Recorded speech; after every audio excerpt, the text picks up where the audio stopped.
Di ba na-dry na yung damo? Sayang naman. Kaya brown na siya. Hindi na siya green. Ang ganda ng mga pan nila dito guys.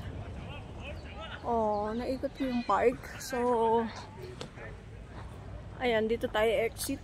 Ayan nakalagay. Mount Austin Road. Ito yun yung park naman. Garden nakalagay. Palabas na tayo guys ng park. So,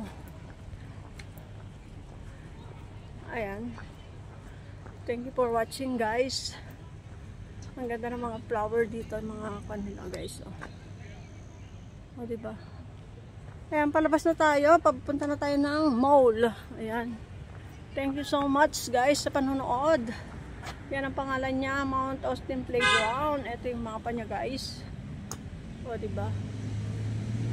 Ayan. Bye-bye for watching. Ay, bye-bye for watching. Thank you for watching guys. Bye-bye. God bless you all.